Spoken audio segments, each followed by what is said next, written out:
생명을 살리는 7분 주일 청소년부 예배를 묵상 기도하심으로 시작하겠습니다. 하나님 감사합니다. 사랑하는 주의 자녀들이 힘들고 어려웠던 세상의 모든 일들을 뒤로하고 하나님의 전을 찾아 올라오게 하심을 감사합니다. 하나님의 놀라운 위로와 은혜를 부어주시고 저들이 하나님 안에서 참 소망을 발견하는 시간이 되게 하여 주옵소서. 주의 말씀을 붙잡고 좌로나 우로나 치우치지 아니하도록 저들을 붙잡아 주시고 축복하여 주옵소서. 예수님의 이름으로 기도합니다. 아멘. 찬송 393장 드리겠습니다.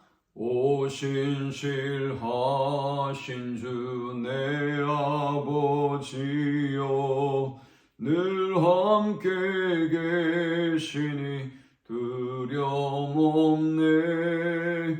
그 사랑 변찮고 날 지키시며 어제나 오늘이 한결같네. 오 신실하신 주, 오 신실하신 주, 날마다 자비를 베푸시며 일용할 모든 것 내려주시니 오 신실하신 주 나의 구주. 봄철과 또 여름 가을과 겨울 해와 달 별들도 다 주의 것. 만물이 주 영광 드러내도다. 신실한 주 사랑 나타내네. 오 신실하신 주, 오 신실하신 주, 날마다 자비를 베푸시며 일용할 모든 것 내려주시니 오 신실하신 주 나의 구주. 내 죄를 사하여 안위하시고 주 친히 오셔서 인도하네. 오늘의 힘되고 내일의 소망, 주만이 만복을 내리시네. 오 신실하신 주, 오 신실하신 주, 날마다 자비를 베푸시며 일용할 모든 것 내려주시니 오 신실하신 주 나의 구주. 오늘 이 시간에 주시는 살아계신 하나님의 말씀은 구약성경 사무엘상 3장 15절에서 4장 1절의 말씀입니다. 사무엘이 아침까지 누웠다가 여호와의 집의 문을 열었으나 그 이상을 엘리에게 알게 하기를 두려워하더니 엘리가 사무엘을 불러 이르되 내 아들 사무엘아 하니 그가 대답하되 내가 여기 있나이다 하니 그가 이르되 내게 무엇을 말씀하셨느냐. 청하노니 내게 숨기지 말라. 내게 말씀하신 모든 것을 하나라도 숨기면 하나님이 내게 벌을 내리시고 또 내리시기를 원하노라 하는지라. 사무엘이 그것을 그에게 자세히 말하고 조금도 숨기지 아니하니 그가 이르되 이는 여호와시니 선하신 대로 하실 것이니라 하니라.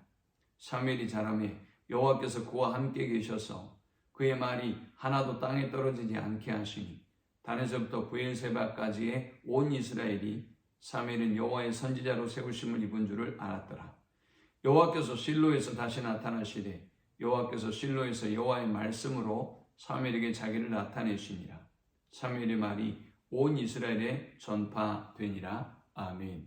사사기 시대의 이스라엘 백성들은 왕이신 하나님을 버렸습니다. 그들은 점점 더 하나님을 외면하고 하나님과 멀어지기 시작했고 하나님의 말씀은 그들에게 들리지 않는 희귀한 시대를 맞이하게 되었습니다. 그들에게 하나님은 이상을 더 이상 보여주지 않았습니다. 더욱이 이 시대가 암흑의 시대였던 것은 백성만 타락한 것이 아니라 제사장까지 타락하는 그런 어두운 시대였기 때문입니다. 엘리 제사장은 늙고 눈이 어두워지기 시작했으며 비둔하여 하나님의 음성을 듣지 못하는 안타까운 시대였습니다.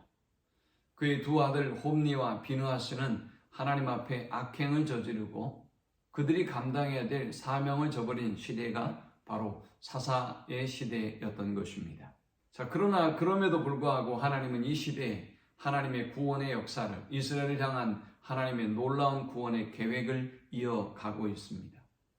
하나님은 3절에서 하나님의 이스라엘을 향한 등불은 결코 꺼지지 않았다라고 말씀하고 있습니다.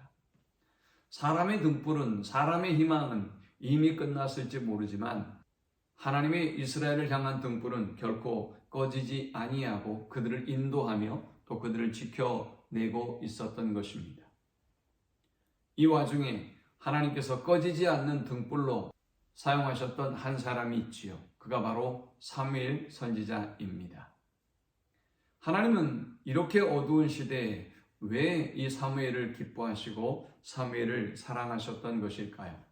우리가 이 사실을 통해서 세 가지의 비밀을 발견하게 됩니다. 먼저 사무엘은 성전을 사모하는 사람이었습니다. 엘리 제사장이 자신의 거처에서 누워 잠을 이루었다고 한다면 사무엘은 법궤가 있는 하나님의 전에 누워서 하나님의 은혜를 사모하고 더욱더 하나님께 가까이 나아가기를 원했습니다. 하나님은 이 어두운 시대에도 성전을 사모하는 사람, 하나님을 사모하는 사람을 택하시고 그에게 하나님의 뜻을 펼쳐 보이시고 그에게 말씀하시며 하나님의 역사를 이어가게 하셨던 것입니다. 두 번째, 하나님이 사무엘을 기뻐하시고 사용하셨던 이유는 그가 권위와 질서를 존중하는 사람이었기 때문입니다. 엘리 제사장은 늙고 병들었고 엘리 제사장은 늙고 하나님의 음성을 듣지 못할 뿐만이 아니라 또 그가 눈이 어두워졌습니다. 또 그의 자녀들로 말미암아 엘리 제사장의 영적 권위는 더욱더 떨어졌을 것입니다. 그러나 그럼에도 불구하고 그는 하나님의 말씀을 듣지 못하는 엘리 제사장이지만 엘리 제사장이 가르쳐준 그 방법 그대로 하나님의 음성을 듣기를 원했습니다. 그리고 결국은 하나님의 음성을 듣게 되죠. 이렇게 그는 권위와 질서를 존중할 줄 아는 사람이었습니다. 사무엘에게 들려주셨던 말씀은 충격적인 말씀이었습니다. 그것은 엘리의 집안의 심판에 관한 말씀이었기 때문입니다. 사무엘은 이 하나님의 말씀을 듣고 이것을 통해서 엘리를 비난하고 엘리를 무너뜨리려고 하지 않습니다. 오히려 엘리의 허물을 덮으려고 했지요. 그러나 거듭 엘리가 하나님이 주신 말씀을 있는 그대로 전하라는 그 요구에 사무엘은 하나님이 그에게 주셨던 말씀을 그대로 전하게 되었습니다. 그는 권위와 질서를 존중하는 사람이었던 것입니다. 그는 권위와 질서를 존중하는 사람이었고 하나님은 그 권위와 질서를 존중하는 사람을 기뻐하시고 사용하셨던 것입니다. 세 번째, 하나님이 찾으시는 사람은 하나님의 음성을 듣고 전파하는 사람이었습니다. 사무엘은 하나님의 전에서 누웠고 하나님의 음성을 듣기를 간절히 원했습니다. 엘리가 가르쳐 주신 대로 하나님의 음성을 듣기를 원했고 드디어 하나님의 음성을 듣게 됩니다. 그리고 19절에 사무엘이 자라매 여호와께서 그와 함께 계셔서 그의 말이 하나도 땅에 떨어지지 않게 하시니 다네셀부터 브엘세바까지의 온 이스라엘이 사무엘은 여호와의 선지자로 세우심을 입은 줄을 알았더라 라고 했습니다. 4장 1절은 사무엘의 말이 온 이스라엘에 전파되니라 했습니다. 하나님은 사무엘을 통해서 말씀하셨고 하나님은 하나님을 사모하고 하나님의 음성을 듣기를 간절히 원했던 사무엘을 통해서 말씀하셨고 그리고 사무엘을 통해서 하나님의 말씀을 증거하게 하셨던 것입니다. 하나님은 이렇게 하나님의 음성을 듣기를 원하고 또 이 하나님의 음성을 들은 그대로 온 세상에 전파하기를 원하는 사람을 기뻐하시고 그를 통하여 일하고 계시는 것입니다. 오늘 우리가 하나님이 찾으시는 그 한 사람이 돼서 하나님을 기쁘게 하는 일꾼으로 쓰임받는 우리 모두가 되기를 축원합니다. 하나님 감사합니다.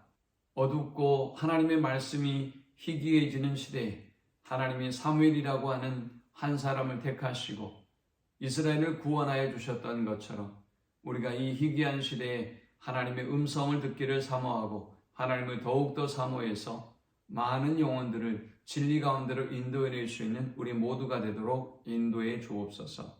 예수님의 이름으로 기도합니다. 아멘. 지금은 우리 주 예수 그리스도의 크신 은혜와 성부 하나님의 극진한 사랑과 성령의 인도 보교통 충만케 하심, 어둡고 희귀한 시대에 하나님이 찾으시는 그 한 사람이 돼서 하나님의 나라와 영광을 위하여 쓰임받기를 원하는 모든 주의 백성들의 머리 위에 이제로부터 영원토록 함께 있을지어다. 아멘.